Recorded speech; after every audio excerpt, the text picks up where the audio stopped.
Hello hi, मी संध्या कुलकर्णी. चला आज म्हटलं तुम्हाला रेसिपी दाखवावी. मी 2 दिवस सारखी फिरत होती. जावयाकडे गेली, मग तिकडून तिकडे गेली.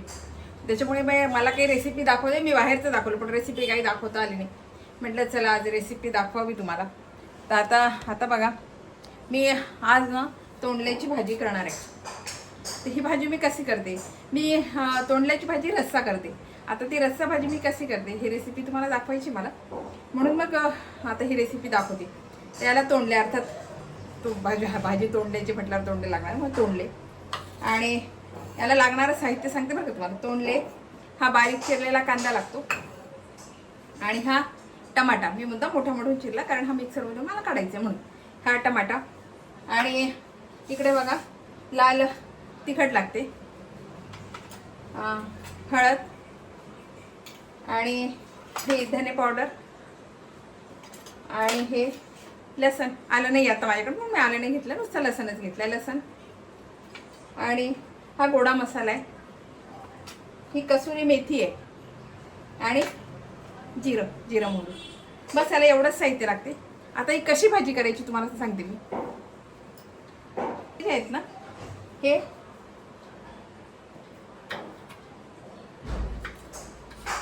आणि मधून थोडे चिरून घ्यायचे. हे बघा, आपण भरलेले वांगे कसे करतो असे हे मधून, हे बघा, हे मधून असे चिरून घ्यायचे. सगळे तोंडले अख्खेच ठेवायचे, पण मधून फक्त चीर द्यायचं त्याला.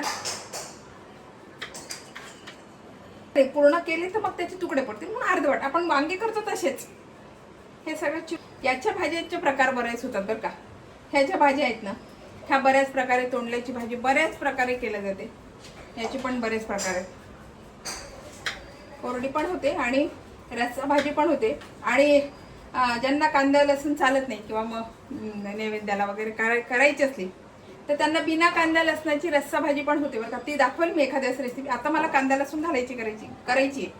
कांदा लसूण घालून म्हणून मी ती दाखवत नाही. पण मग त्याला ना चिंच आणि गूळ लागते. आणि सध्या माझी तब्येत जरा हे असते, त्याच्यामुळे मला चिंच चालत नाही. त्याच्यामुळे म्हटलं नकोच ती करायला, नाही तर मी तीच तुम्हाला दाखवणार होती. पण मला चिंच सध्या चालत नाही, म्हणून मी नाही ती भाजी करत. एखाद्याच दाखवेल मी तुम्हाला ती पण. त्याला कांदा लसूण नाही चालत, म्हणजे कांदा लसूण नाही घालत त्याला, नुसतं आपलं चिंच गूळ घालून ती पण भाजी सुंदर होते. आता ही ना, मी हे सगळे असे चिरून घ्यायचे पूर्ण. आता हे, कारण काय होतं माहिती का, आपण हे चिरतो ना आतमधपर्यंत हे सगळा मसाला याच्यामध्ये जाईल, आणि हे छान लागतील. आपण कसं वांग्यामध्ये मसाला भरतो, याच्यात मसाला भरणार नाहीये मी, पण आतमध्ये गेला पाहिजे, कारण हे अख्खे आहेत. आपण तुकडे करणार नाही आहे, त्याचे अख्खे आहेत, म्हणून हे असे चिरून घ्यायचे. म्हणून हे असे सगळे चिरून घ्यायचे.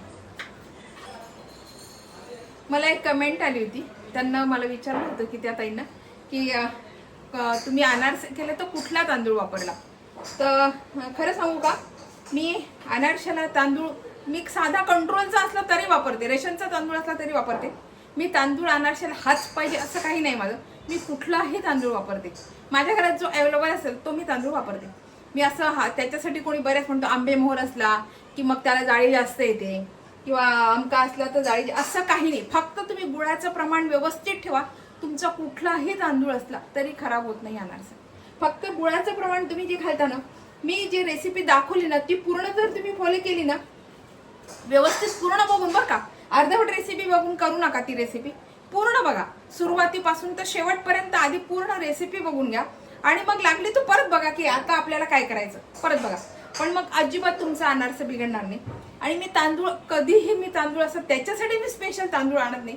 माझ्या घरात जो असतो तोच मी तांदूळ वापरते. पण ती रेसिपी ना अजिबातच, म्हणजे तो तुम्ही व्यवस्थित फॉलो केली ना माझी ती रेसिपी पूर्ण, तर तुमचा अनारसा खराबच होणार नाही, हे मी गॅरंटी देते. अजिबात नाही, बिलकुल नाही खराब होणार. तुमचं पीठ वाया जाणार नाही.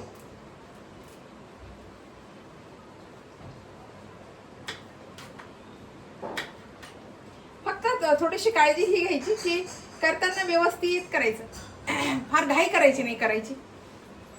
गुळ घालताना व्यवस्थित जर तुम्ही गुळ घातला ना सांभाळून, किंवा नाही आता एवढाच पाहिजे, एकदम भरकन गुळ घालू नका. त्याच्यामुळे भरपूर गुळ घातला तर मग ते खराबच होणार आहे. थोडा थोडा गुळ घाला. अनारसाला तांदळाची नाही, गुळाचं प्रमाण किती आहे याच्यावर जाळी येते, तांदळावर जाळी येत नाही. म्हणत असतील बरेच जण म्हणतात, मला माहिती आहे की आंबे मोहर असतात तर जाळी नाही, असं काहीही नाही. तुम्ही गुळाचं प्रमाण व्यवस्थित ठेवा, तुमचा कुठलाही तांदूळ असो, याची गॅरंटी मी घेते. मी रेशनचे तांदूळाची पण दाखवल तुम्हाला की हा रेशनचा आहे. आणि बघा मी आता हे तुम्हाला करून दाखवते. असं काही नाही की आंबे मोहरच पाहिजे आज, किंवा बरेच जण सांगतात, पण असं काही नाही. तुम्ही तांदूळ कुठलाही वापरा, फक्त गुळाचं प्रमाण व्यवस्थित ठेवा. मी असं काहीच असते, मी कुठलाही तांदूळ वापरते, कुठलाही जो माझ्या घरात असेल तो मी तांदूळ वापरते. आणि ती रेसिपी व्यवस्थित पूर्ण बघा आणि मग करा, म्हणजे तुमचं अनारसे बिघडणार नाही याची गॅरंटी मी घेते.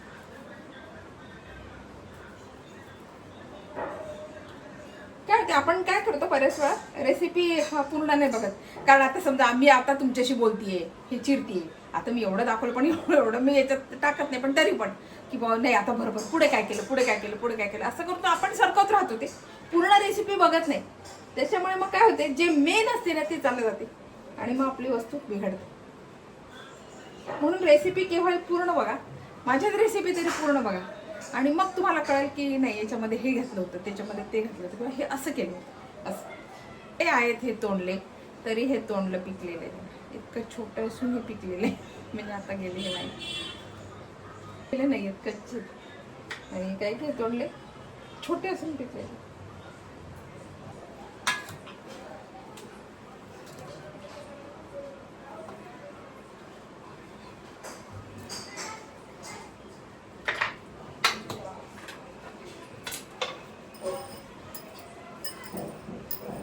मी हे छान तोंडले, मधून असे चिरून घेतले, हे बघा पूर्ण असे आपल्या आपण वांगे कसे हे करतो असे छान मी चिरून घेतले. आणि आता बघा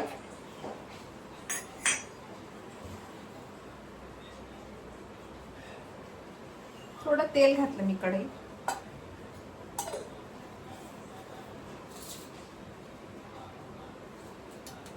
आणि आता जे हे तोंडले आहेत ना हे सगळे मी याच्यामध्ये घालते.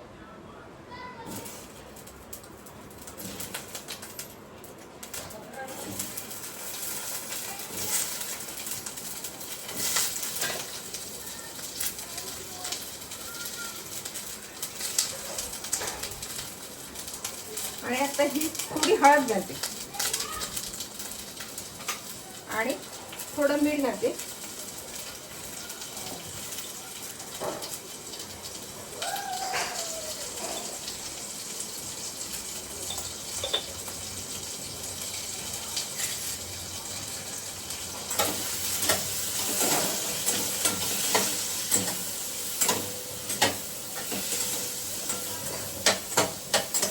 आणि हे थोडे होऊ देते. जर हे नाही झाले थोडंसं तर थोडं पाणी घालायचं, काहीच हरकत नाही. वाफेवर द्यायचे, पण वाफेवर जर नाही झाले तर थोडं पाणी घातलं तरी काही हरकत नाही. पण हे आधी थोडे शिजले पाहिजे बरं का, तसेच भाजीत नाही टाकायचे. म्हणजे आता मी ग्रेव्ही करत त्याच्यात नाही टाकायची, म्हणून थोडेसे शिजू द्यायचे आपल्याला. मी गॅस कमी केला, पण कदाचित जर नाही झाले किंवा नाही आता शिजत तर थोडं पाणी घातलं तरी काहीच, पाणी सुटते पण काही वेळेस नाही सुटत त्याला पाणी, म्हणून थोडंसं पाणी घातलं तरी काहीच हरकत नाही. ते कमी केलं आहे मी, आणि हे होतंय गॅसवर छान. तोपर्यंत ना मी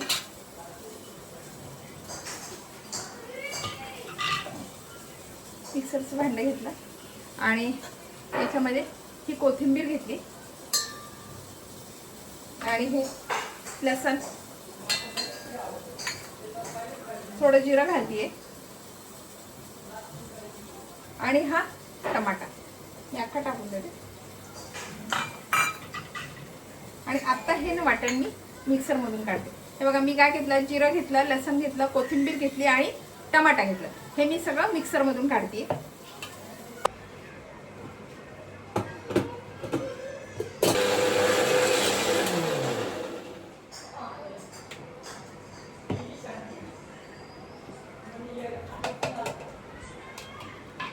बघा कोथिंबीर टाकल्यामुळे ते हिरवं झालं, ते छान आपलं वाटण निघालंय. आता बघा कढईमध्ये तेल टाकते.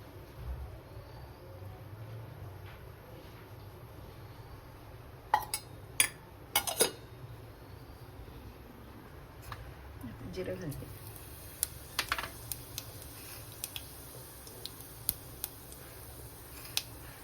आणि आणि आता हा बारीक चिरलेला कांदा.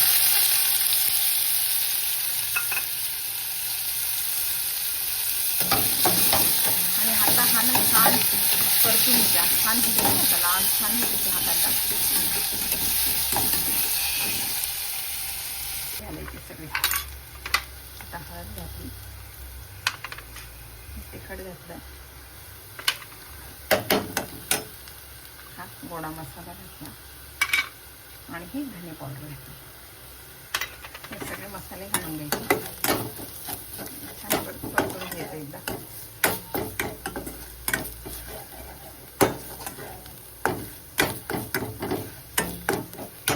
आणि आता आपण ही पेस्ट केली होती ना, टमाटा, कोथिंबीर, टमाटा, लसूण आणि थोडंसं जिरं घातलं.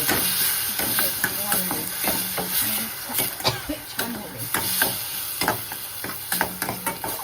याला. छान ना द्यायचं. आत्ता बघा याला छान हे सगळं केलं ना, आता याला तेल सुटू द्यायचं. गॅस थोडा वाढवलाय. मसाला झालाय बघा छान. याच्यामध्ये ना मी ती कसुरी मेथी घालून देते सगळी.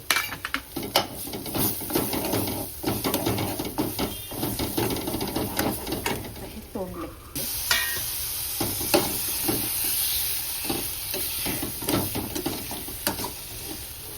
आणि आता तुम्हाला जितकं पातळ पाहिजे, ग्रेव्ही किती आहे तसं तुम्ही याच्यामध्ये पाणी घालायचं.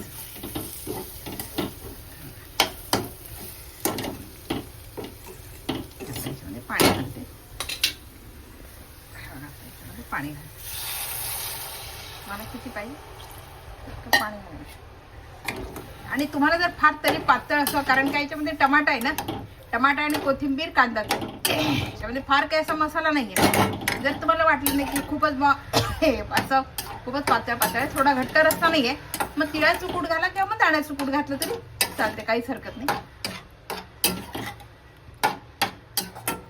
पण मला फार पातळ झालेला नाही आहे, कारण मला फार पातळ नकोच आहे हा.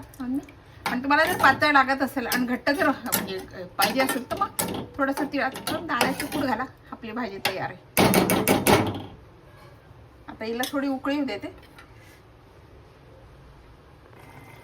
आता बघा आपली भाजी छान. थोडं मीठ नव्हतं घातलं ना, मीठ घालते. आणि कोथिंबीर वरती.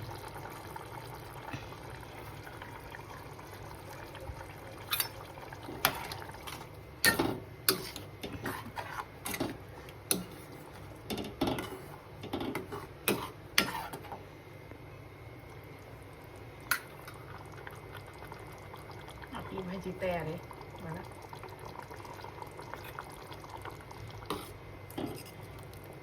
ही ग्रेव्ही अजून थोडी घट्ट होऊ दिली तरी चालते, किंवा तुम्हाला पाहिजे असेल तर मग पातळ ठेवा. हे बघा आपली भाजी तयार आहे.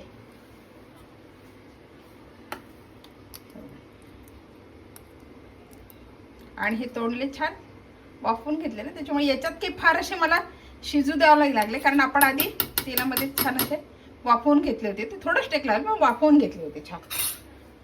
हे बघा आपली ही तोंडल्याची रस्सा भाजी तयार आहे. हे बघा ही तोंडल्याची आपली रस्सा भाजी तयार आहे. ही रेसिपी तुम्हाला कशी वाटली, आवडली का? आवडली असेल तर लाईक, शेअर, सबस्क्राईब करा बरं का मला, म्हणजे असे नवीन नवीन व्हिडिओ तुम्हाला बघायला मिळतील. आणि ही भाजी काय होते माहिती आहे का, ही जी भाजी आहे ना तोंडल्याची, ही भाजी शक्यतो कोरडीच केली जाते. शक्यतो सगळे कोरडीच करतात, पण एकदा तुम्ही अशी भाजी करून बघा आणि खाऊन बघा.